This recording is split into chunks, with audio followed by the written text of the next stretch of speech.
Hello and welcome to Vantage. I'm Alison LaGrange. Let's get started.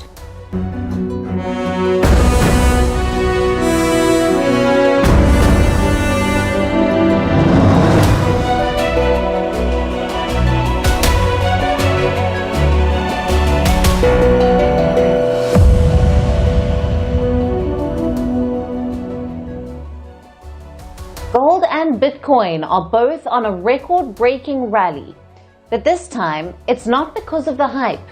This rally is not driven by optimism, it is fueled by fear. Fear of instability, fear of rising debt, and fear of what's next in global politics.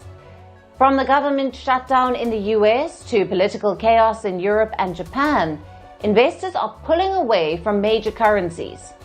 They're moving their money into what they see as safer bets, assets like gold, silver, and Bitcoin. Central banks too are buying more gold. So is this a short-term reaction or the beginning of a long-term shift? That's our lead story for tonight. Also on the show, UK Prime Minister Keir Starmer is visiting India. We'll tell you what to expect. The key takeaways from Trump's meeting with Canada's Prime Minister Mark Carney. Exiled leaders are returning to Bangladesh as the country gears up for polls. Cristiano Ronaldo has become the first billionaire footballer. And what drives happiness through your adulthood? All this and much more coming up. But first, the headlines. US President Donald Trump calls for jailing the mayor of Chicago and the governor of Illinois in an escalation of his attacks on political opponents. The Democratic leaders have opposed Trump's order for Immigration and Customs Enforcement or ICE agents to conduct aggressive raids in Chicago. France's far-right leader Marine Le Pen says she would thwart all action by any new government. This throws into doubt the government's ability to solve the country's deepening political crisis with a coalition cabinet. France has been mired in political deadlock ever since Macron took the gamble last year to call for snap elections. India's Defence Minister Rajnath Singh begins his two-day visit to Australia. The focus will be on boosting defence and strategic ties between the two countries. This is the first visit by an Indian defence minister to Australia since the Narendra Modi government came to power in 2014. Protesters in Madagascar refused to meet the president and have instead called for a strike. Near-daily protests erupted in the Indian Ocean island last month. The unrest has killed more than 20 people. The president sacked his entire government and appointed an army general as the new prime minister in a bid to pacify the protesters. And 3 scientists win the Nobel Prize for Chemistry for their work developing metal organic frameworks whose multiple uses include capturing carbon dioxide and harvesting water from desert air. They were honored for their groundbreaking discoveries dating from the late 1980s to the early 2000s.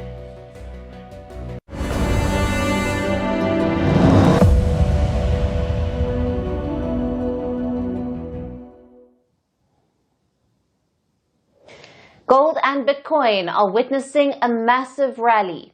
Both assets have hit record highs in recent days. Usually, a rally like this is reason to cheer. Traders like to call it a bull run, but that's not the case this time.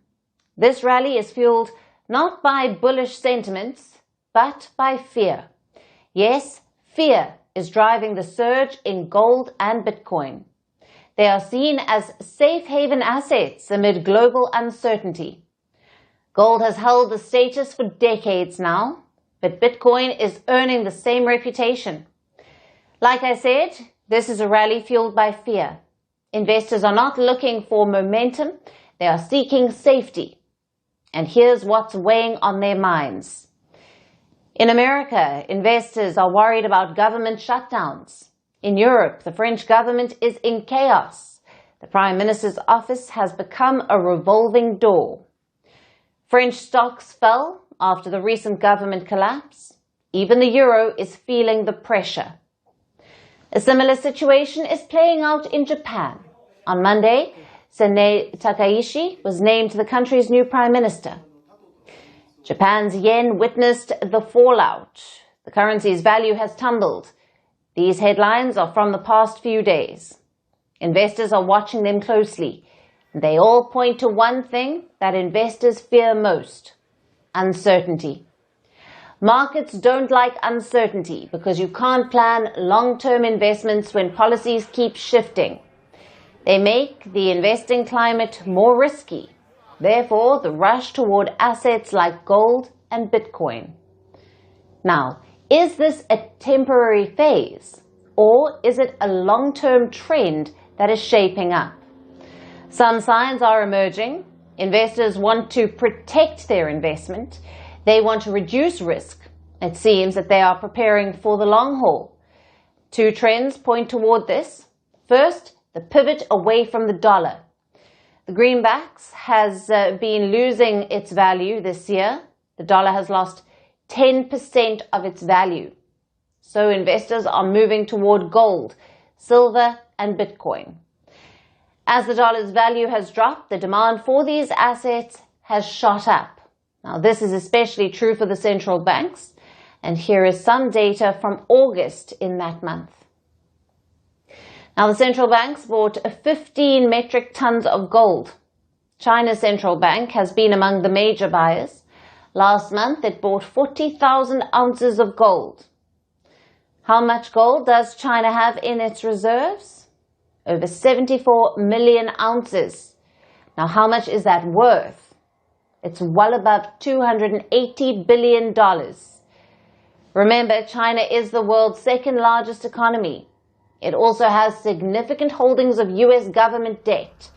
So the gold stockpile is clearly a hedge, a way to reduce dependence on the American dollar. China is not giving up entirely on the greenback, but like many others, it's looking to diversify, and investors are taking notice. So that's the first trend. The second factor at play is rising debt. Debt levels are up, and they are shaking global markets, and they are driving what's now being called the debasement trade. Now that's when investors start moving away from traditional currencies and shift their money into alternative assets like Bitcoin and like gold and like silver. Now, why is this happening now? Because some of the world's biggest economies are drowning in debt. The US, Japan, and much of Europe, governments are struggling to manage their finances, and that is weakening confidence in their currencies. So investors are looking elsewhere. They want stability, and they're finding it in assets that can't be printed or inflated away. According to the UN, global public debt hit $102 trillion in 2024. That's up from $97 trillion the year before. It's the highest ever recorded, and it's forcing investors to think differently. So these are the two key factors: a pivot away from the US dollar and rising global debt levels. These are not temporary risks. They point to something more structural. More importantly, they are shaping a long-term trend within the markets. Markets are watching closely because the risks aren't just rising. They may already be here, and the system is beginning to respond. Keir Starmer has come to India with an army. Don't worry, we don't mean a literal army. We're talking about an army-like delegation. Starmer has reached India with 125 CEOs, entrepreneurs, and trade experts. It's the largest British team to ever visit India, and Starmer is not traveling to the capital, New Delhi. He is only in Mumbai for 2 days. And that tells you what his focus is. Starmer is in India to boost trade relations. India and the UK sealed a free trade deal in July. Both countries are in the process of ratifying that deal. The hope is to implement it by early 2026. So Starmer is in Mumbai to speed things up. He posted a video with his massive delegation before leaving London. Take a look.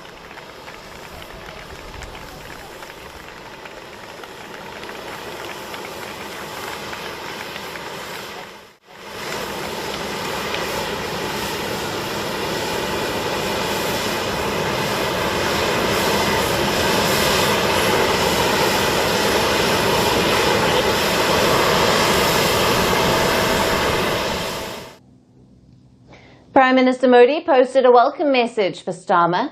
He called the visit a historic one. India's Foreign Ministry also welcomed the British Prime Minister. It said that the visit marked a new chapter in ties. In Mumbai, Starmer received a traditional welcome.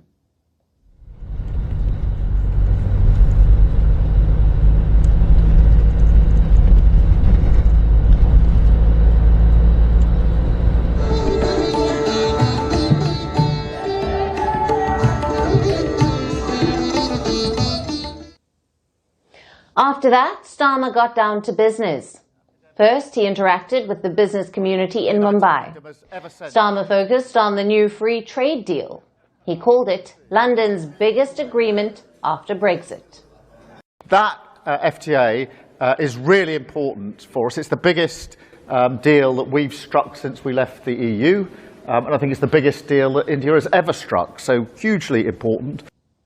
Business done, Starmer turned to films. He visited a famous Bollywood studio based in Mumbai. It's called YRF, or Yash Raj Films. At the studio, Starmer met with Bollywood actress Rani Mukherjee, and he also watched a private screening. Afterwards, YRF and the UK government announced a pact. The studio said it would make 3 movies in the UK. It's a symbolic moment for YRF. Some of their iconic movies were shot in the UK. So, many years later, they are returning to the country. After visiting YRF, Starmer also got a taste of football. Mumbai is hosting a week-long Premier League event this week. England player Michael Owen is in the city with the trophy, and Starmer got up close with it. As busy as today was, tomorrow is the big day, because Prime Minister Modi will be meeting Keir Starmer tomorrow, and they will also address the Global FinTech Summit. This trip is actually a return visit. Prime Minister Modi was in the UK in July for the trade deal, so Starmer is now in India for the return leg. As we said, his big goal is to expand trade opportunities. The free trade deal has already set the ground for that. As things stand, the bilateral trade is $56 billion. The FTA is expected to add $34 billion annually. The hope is to reach $120 billion in trade by the year 2030. How? By reducing barriers like tariffs. The UK will remove tariffs on 99% of Indian exports. India will cut tariffs on 64% of British exports. Lower tariffs will boost exports, and more exports will boost output. Now that's the expectation on both sides, but more so on the British side. Just look at the size of Starmer's delegation. He has brought executives from major British companies like Rolls-Royce, British Airways, Standard Chartered and Barclays. So the larger message is clear. Starmer is desperate to push things on. The question is, why? Well, there are 2 reasons for it. One, to score some political points. Starmer is facing serious trouble back home. Polls found that only 22% of Britons view him favourably. His economic policies are especially unpopular, so Starmer needs a win, which is why he is turning to India. Investment pledged from Indian companies could work in his favour. And secondly, Starmer wants the first mover advantage, because India is negotiating with everyone. A deal with the European Union is expected later this year. A deal with the United States is being discussed. So Britain faces stiff competition. If they can implement this deal fast, they will have the initial advantage. Any delay will cede space to other players. How that plays out will depend on the talks tomorrow, and we'll be tracking things closely. What do you need before walking into the Oval Office? The obvious answer would be a serious agenda. But in Trump's White House, things are a little different. Of course, you still have the agenda, but you need to be armed with other things as well, like flattery and a red tie.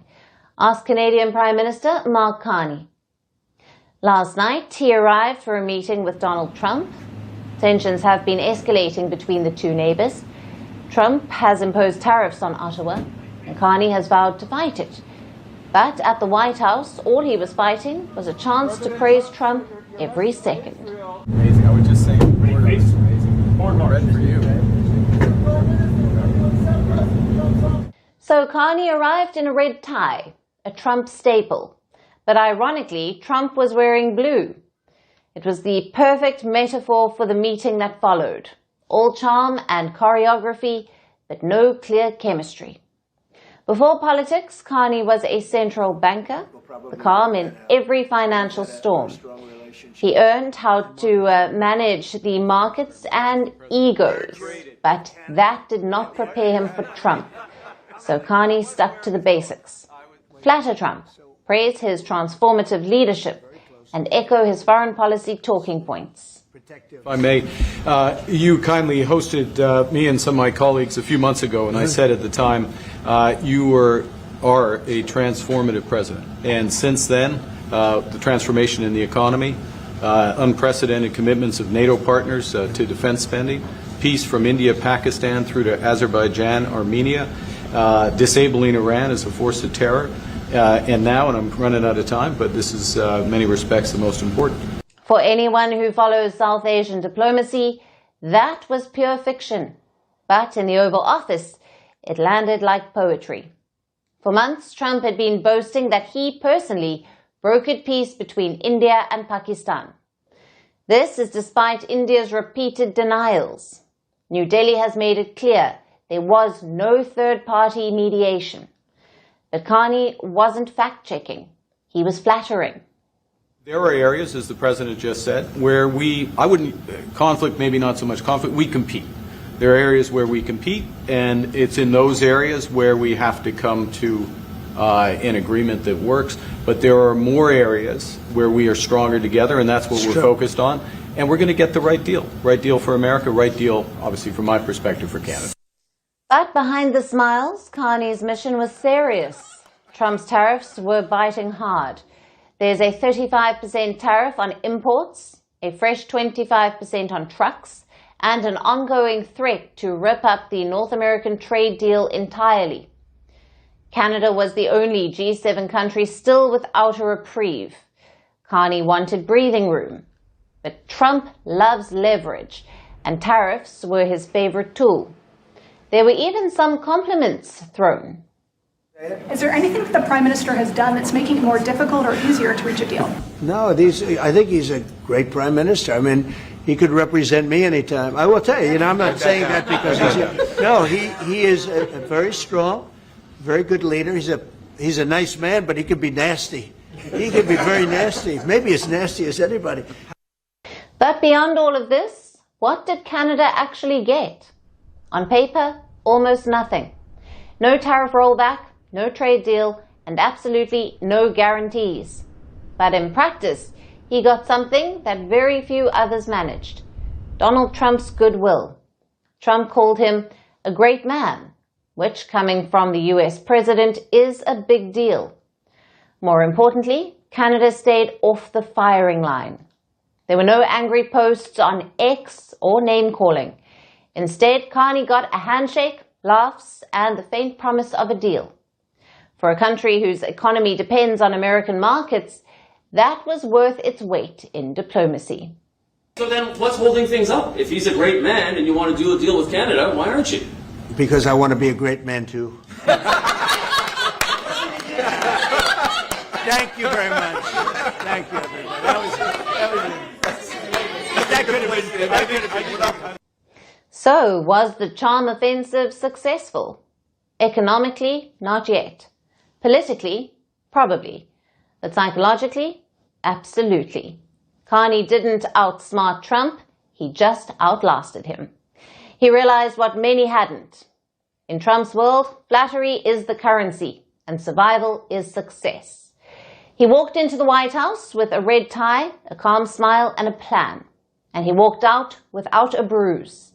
In today's geopolitics, that might be the best deal Canada is going to get. Our next story is from the world of aviation. For nearly 40 years, two giants have ruled the skies, one from America, the other from Europe. Boeing and Airbus have been locked in a rivalry that has shaped global aviation. Every airport, every airline, and every traveler has felt their competition. And now that race has a new leader. Europe's Airbus has just overtaken Boeing to claim the crown. Its A320 family of jets has become the most delivered jetliner in history. This isn't just about numbers, it's about a shift in the sky, where Europe now flies higher than America. Here's how Airbus flew past Boeing. It's official now. A 40-year race has a new winner. Europe's Airbus has just flown past its American rival, Boeing. The A320 family is now the most delivered jetliner in aviation history. The record was broken when Airbus handed over a gleaming A320neo to Saudi carrier Flynas on Tuesday. That delivery reportedly brought total A320s to 12,260 since the jet first entered service in 1988. For the first time, Boeing's 737 no longer leads the skies. Together, Airbus and Boeing have reportedly built nearly 25,000 of these jets. For decades, these jets have carried billions of passengers across continents. Their rivalry defined the modern era of aviation. And today, that story has a new chapter. Led by Airbus, a victory 4 decades in the making. Back in the 1980s, Airbus was the underdog. Few believed it could ever rival Boeing. Then came the A320, a bold experiment with fly-by-wire controls. Computers replaced the traditional cables. Pilots initially resisted it, and airlines hesitated. But it changed aviation forever. Soon, the A320 became the world's short-haul workhorse. When low-cost airlines took off, Airbus was ready. The A320s became their perfect aircraft, efficient, reliable, and easy to operate. When Boeing slowed its production after September 11th, Airbus doubled down. That one decision changed the balance of power. Fast forward to now, Airbus is delivering faster than ever. In September alone, it has reportedly handed over 73 aircraft. This is the company's strongest September on record. Its engine shortages are easing and production is rising. The European plane maker is targeting 820 jet deliveries this year, and it's expanding fast. A new assembly line opens this month in Alabama. Another will open days later in Tianjin, China. Meanwhile, Boeing's wings have been clipped. The American plane maker is still reeling from its 737 MAX crisis. 2 fatal crashes in 2018 and 2019 shattered its reputation. Then came the January 2024 Alaska Airlines mid-air emergency. A cabin panel blew out mid-flight on another 737 jet. The U.S. found hundreds of quality control violations at Boeing's 737 plant and its supplier. Production of the 737 MAX has since been capped at 38 aircraft a month.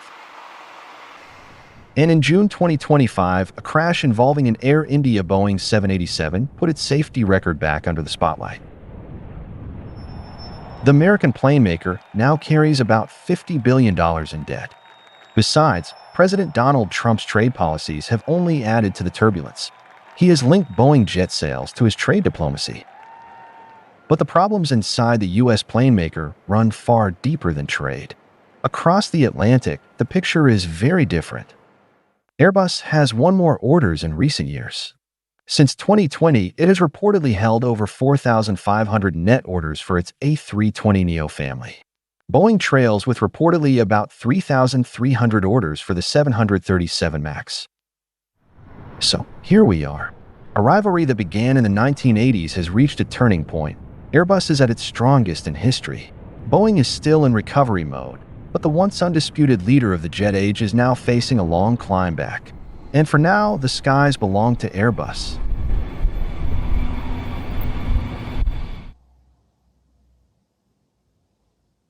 Now let's talk about India and Afghanistan.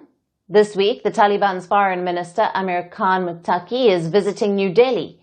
It's the first time a leader from the Taliban regime is visiting India, after the fall of Kabul in 2021. Ahead of this visit, India has made a big move. It joined rivals like China and Pakistan and opposed Donald Trump and the US. This happened yesterday in Moscow. Now, this story is about Afghanistan's Bagram Air Base. Donald Trump wants it back. He had made the demand last month. President, what goes into retaking Bagram? Does that require boots on the ground? We'll see what happens with Bagram. We're talking to Afghanistan. It should have never been given up.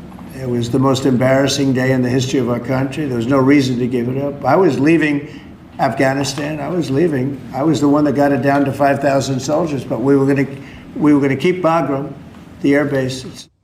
This demand was discussed yesterday in Moscow. Officials from 10 countries were present. This included Pakistan, Iran, China, Afghanistan, and the 5 Central Asian countries. At this meeting, a joint statement was issued. It mentions Trump's demand for Bagram. The statement sends an unambiguous message to the US president. Foreign military bases in Afghanistan are unacceptable. India endorsed this position, alongside China, Pakistan, the Taliban, and others. Now, this may not sit well with Trump. He has made public appeals on more than one occasion because Bagram is strategically significant. It is Afghanistan's largest airbase. It served as the backbone of America's military when they were fighting the Taliban there. Trump claims this base was given away to the Taliban and that it should be returned to the US. Bad things are going to happen. That's the warning Trump had issued if Bagram is not returned to the US. The Taliban had rejected the idea. Lately, there have been noises from some people suggesting that we are in talks and negotiations with the Islamic Emirate of Afghanistan to retake Bagram airfield, and that we are supposedly engaging and, unable to use force, want to use political engagement to regain this area. To our dear compatriots, to the people of Afghanistan, to the Muslim people of Afghanistan, we assure you that we will not negotiate away even an inch of our soil. That is something that is impossible and cannot happen. Now, India has quietly backed that position too. So what's happening here? There's no grand realignment. India is not choosing the Taliban over the West. India's national interests are guiding its engagements with the Taliban. Remember, India hasn't formally recognized the Taliban regime, but the outreach is growing. So what objectives India is trying to achieve by engaging the Taliban? New Delhi is the first priority is tackling terrorism. Afghanistan's territory still remains unstable. Groups like the Islamic State, the Khorasan, have grown more active. Tehrik-e-Taliban Pakistan has also used Afghan soil for attacks. India is asking for clear guarantees. It wants to make sure its security won't be put at risk and that Afghan soil won't be used to launch terror attacks. The dialogue with the Taliban is critical to secure those outcomes. The second priority is connectivity. India has invested in the Chabahar port in Iran. It is a vital trade route. It connects India to Afghanistan and Central Asia. But US sanctions on Iran have complicated this project. Washington recently withdrew India's waiver for Chabahar, but the Taliban has shown interest in Chabahar. They want to use it for regional trade. This gives an opening to New Delhi to keep the project alive. So, if India wants, it can let pragmatism guide its engagement with the Taliban. But New Delhi is more likely to be cautious. As of today, only Russia has recognized the Taliban regime. Plus, India has a complicated history with the Taliban. The regime has a long history of protecting Pakistan-based terrorist groups. So yes, India may have backed the Taliban on Bagram, but that support is limited and conditional. Amir Khan Muttaqi is expected to arrive tomorrow. His visit will reveal how far both sides are willing to go for now. Big changes are unfolding in Bangladesh. The country is preparing for its first elections after Sheikh Hasina's ouster. Several politicians have been barred from contesting. Plus, an exiled leader is all set to return. How free and fair will this election truly be? And even as it prepares to hand over power, the interim regime is making big moves. Reports say it is considering the purchase of fighter jets from China. Which planes are they looking at? And how will it affect India? Our next report tells you more. In a tense period in Bangladesh, the country is just months away from the February polls. Mohammed Yunus's interim regime has promised free and fair elections, but on the ground, things are playing out differently. The interim government has announced a new rule for the election. If you have been charged by Dhaka's International Crimes Tribunal, you cannot contest elections. Emphasis on charged, not convicted. Top lawyers in the country have spoken out against this rule. They say it violates the basic principle of justice, that a person is innocent until proven guilty. Then why is the interim regime pushing for it? Most likely to corner leaders of Sheikh Hasina's party, the Awami League. Yunus has already banned the party from elections, but its leader had the option of contesting independently or from a different party. This rule would shut that avenue, because dozens of Awami leaders, including Hasina, have been charged by the ICT, meaning they are barred from the election. While the Awami League suffers, all eyes are on the Bangladesh Nationalist Party, or the BNP. Its de facto leader, Tariq Rehman, lives in exile in London, but maybe not for long. Rehman says he plans to return to Bangladesh and lead his party in the elections. If the BNP wins, he is likely to be the Prime Minister. Amid all this political build-up, you would expect the Yunus regime to take a step back, to hold fort until an elected government takes over. But not Yunus. His government is reportedly weighing a big-ticket military sale from China. On the table are China's J-10 jets. These are fourth-generation planes, also used by Pakistan. Reports say Dhaka is in talks to buy at least 20 of them. Such a deal would significantly upgrade Dhaka's military capabilities.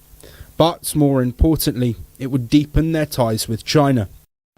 Ideally, such long-term calls should be taken by an elected government, but restraint was never Yunus's strong suit. On this side of the border, India continues to engage with Dhaka.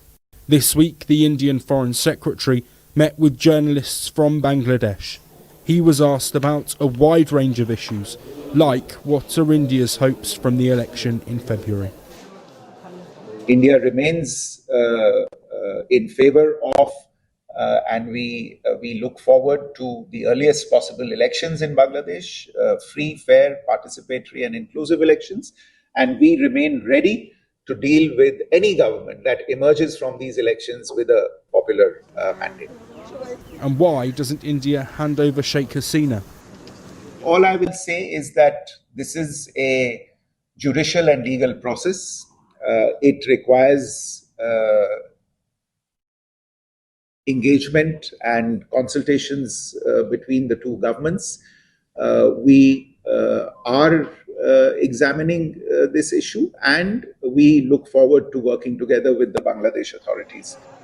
The Foreign Secretary is right about that. This election is one of global importance, because the BNP isn't the only party in the fray.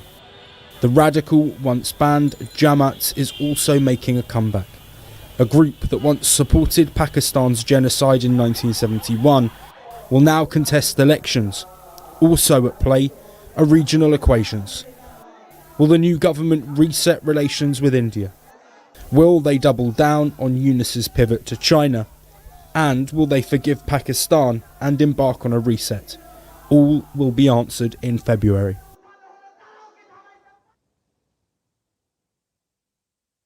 Imagine this. You pay $440,000 for a report. It is meant to guide how your country penalizes unemployed citizens who miss welfare obligations. You expect data, detail, and due diligence. The kind of work only an army of analysts can deliver. Instead, you get hallucinations. AI hallucinations. Now that's exactly what happened when Deloitte delivered a report to Australia's Department of Employment and Workplace Relations. The document was so error-ridden, it had to be republished. It cited non-existent research papers. There were examples of made-up court cases. Reports even found mentions of fake professors. The main report was uploaded on the 4th of July. It was then re-uploaded to the Adua website last week.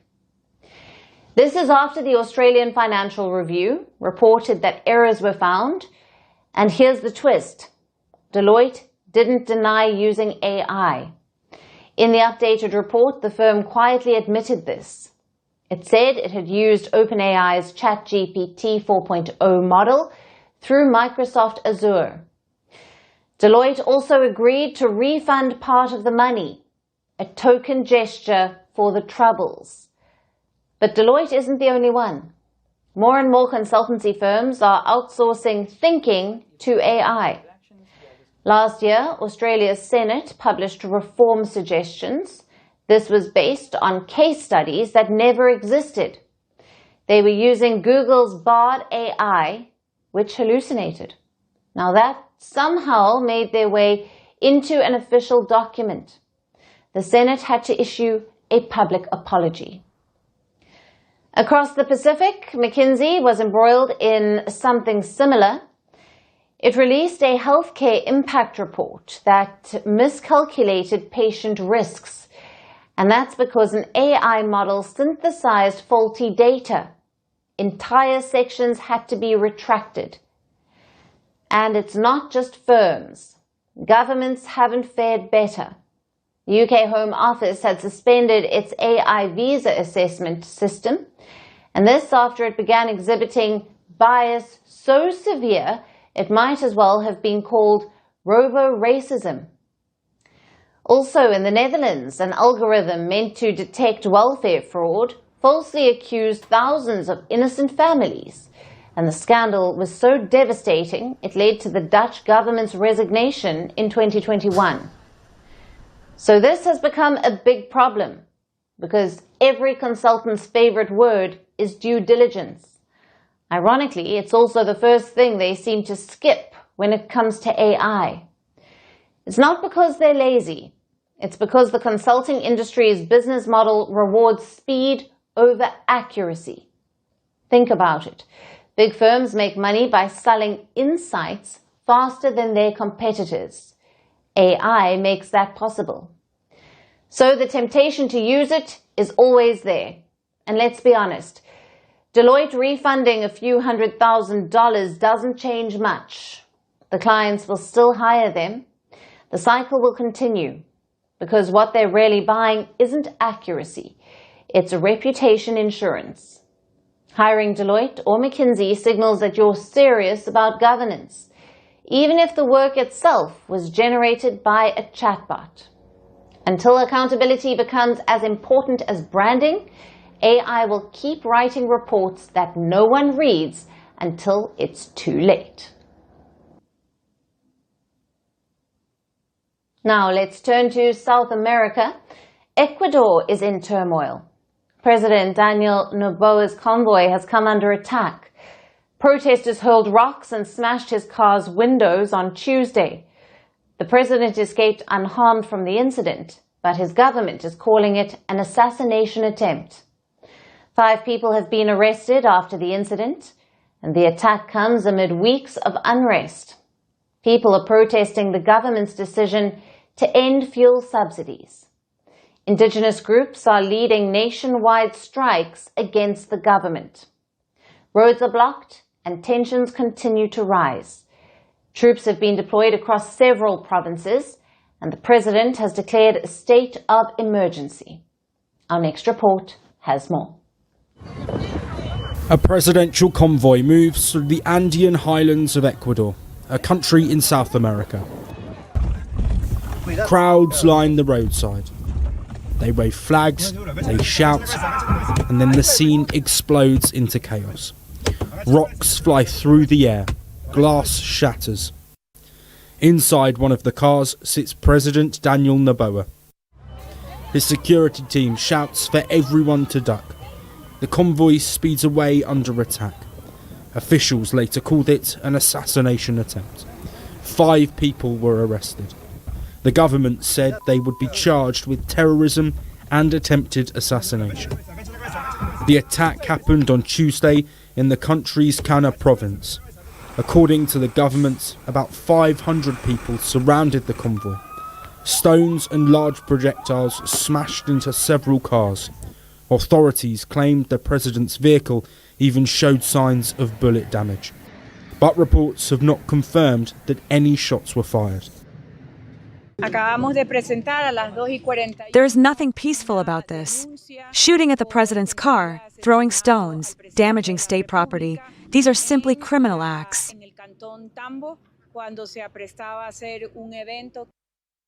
The attack did not happen in isolation.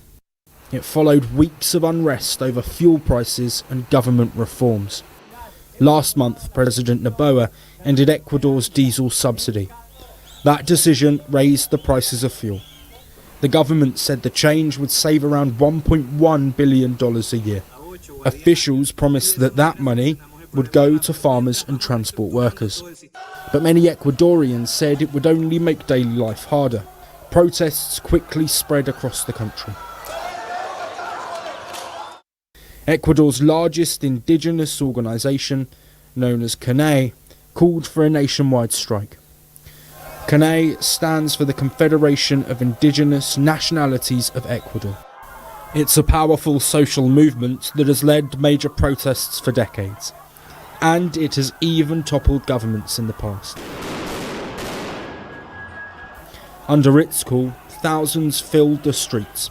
Roads were blocked. Schools and markets shut down.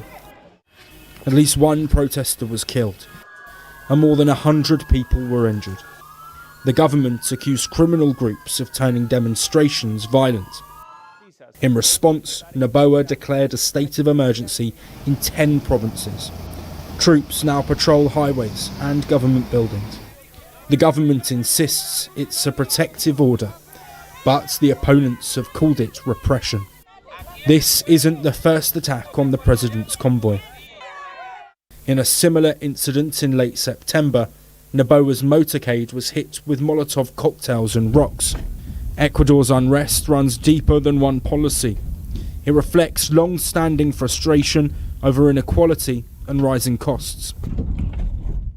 CANE has led movements that toppled 3 presidents between 1997 and 2005.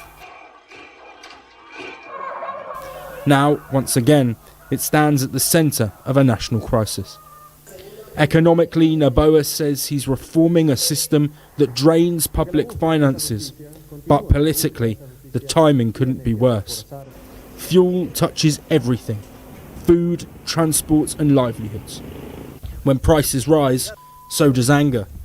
For now, 5 suspects remain in custody. The president insists he will not back down. He says those who act like criminals will be treated as criminals. But protests still persist in parts of Ecuador. The economy is strained and the nation's patience is running thin.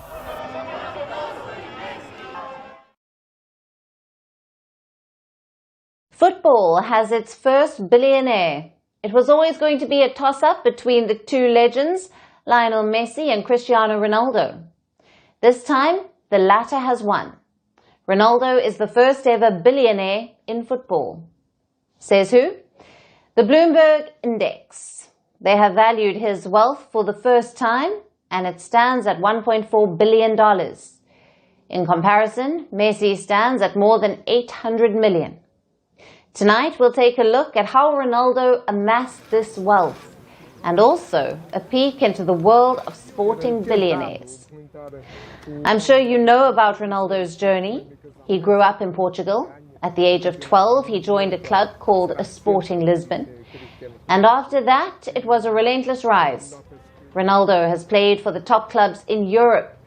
He's won multiple championships, and now, closer to the end of his career, he is playing in Saudi Arabia. The question is, how did he amass so much wealth? Ronaldo earned 550 million in wages from 2002 to 2023. Now, his deal with Nike earned him 18 million per year. His other deals earned him 175 million. And in 2023 came his transfer to Saudi Arabia. Ronaldo was signed by a Saudi club called Al Nassr, and he was paid 200 million per year in salary, plus 30 million as a bonus. Then this year he signed an extension with Al Nassr, and that deal was worth $400 million. And here's the thing about income in Saudi Arabia. It's not taxed. So unlike in Europe, Ronaldo gets to keep all of it. And this has boosted his wealth. What about Messi? Like Ronaldo, Messi has moved out of Europe. He now plays for American club Inter Miami. Bloomberg says that Messi has earned 600 million in salaries. His current deal is $20 million per year. It's only 1/10 of Ronaldo's wages. But here's a catch. Once he retires, Messi will get some stake in Inter Miami, and that is projected to catapult him to billionaire status. Which brings us to the second question. How do athletes end up becoming billionaires? Well, there are two ways. One is to stack up your earnings over the years. The other is to make wise investments. Now, the first is extremely hard. Just look at Ronaldo.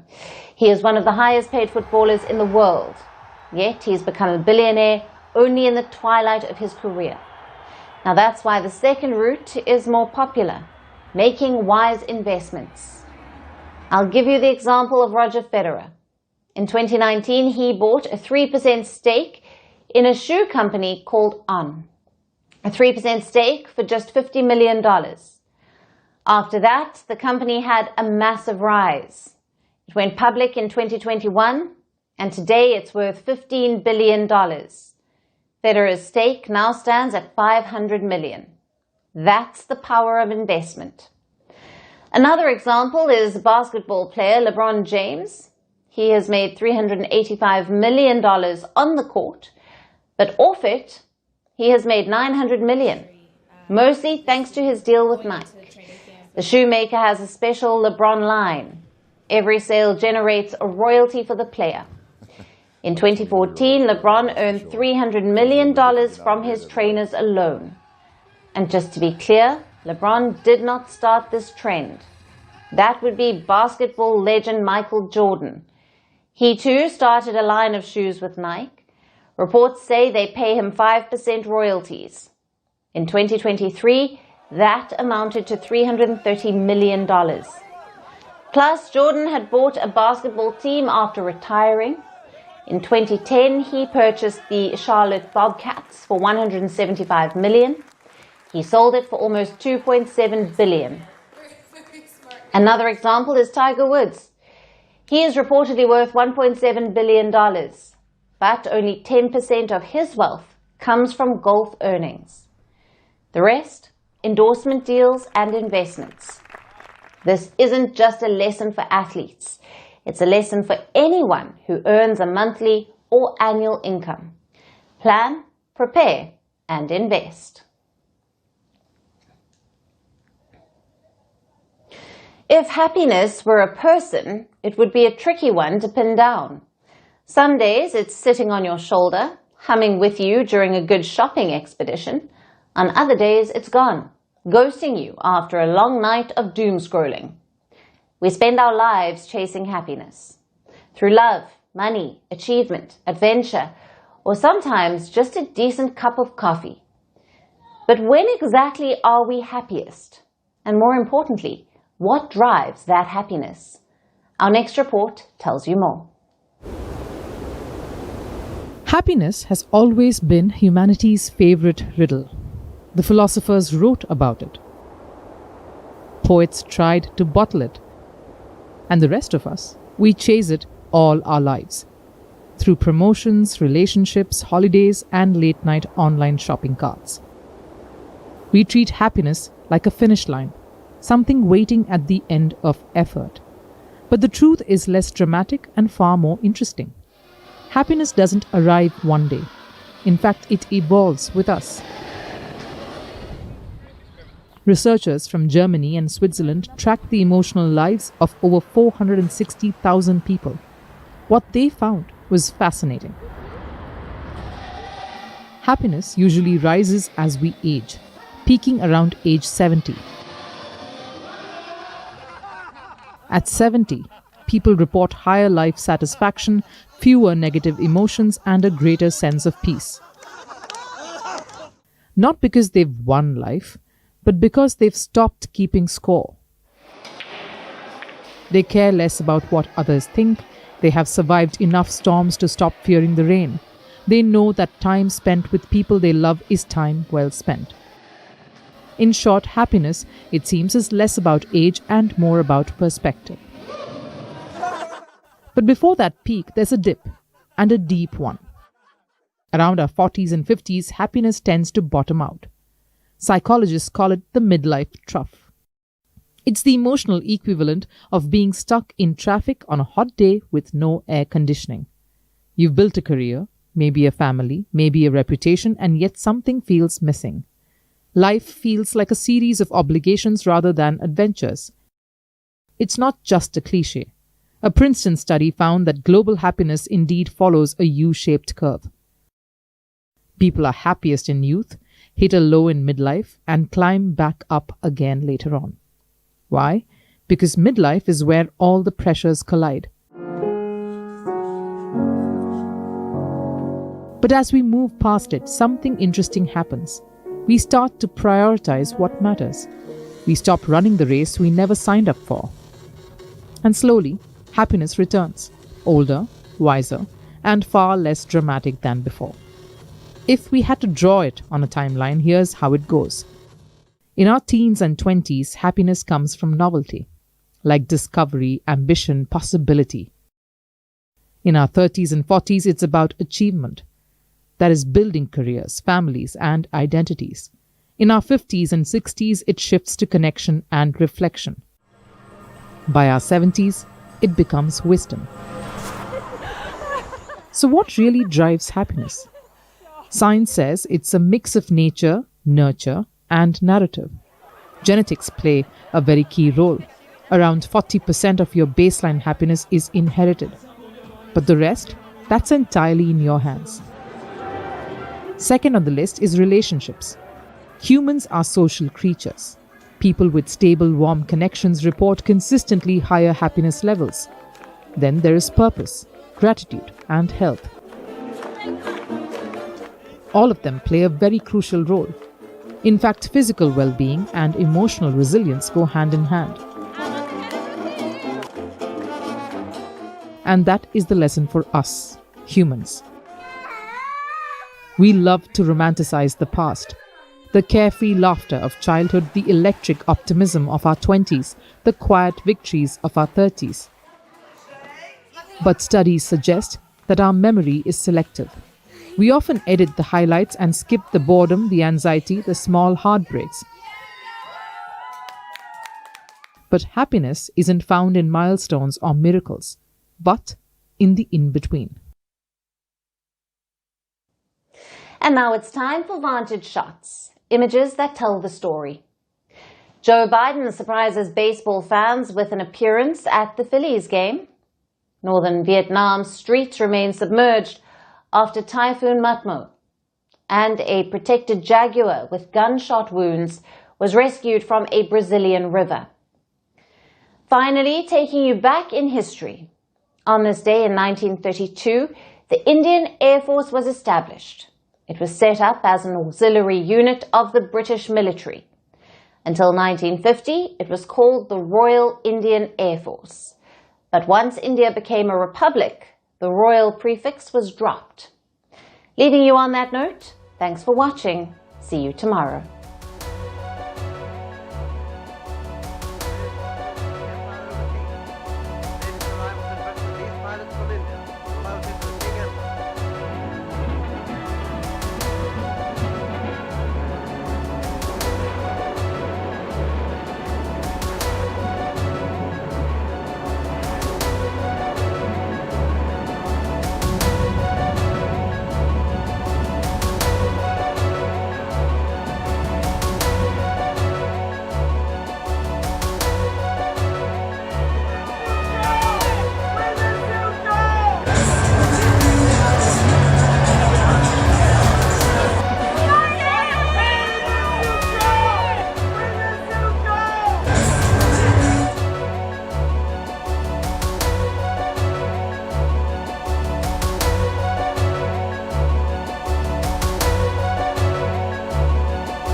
Gold and Bitcoin are witnessing a massive rally.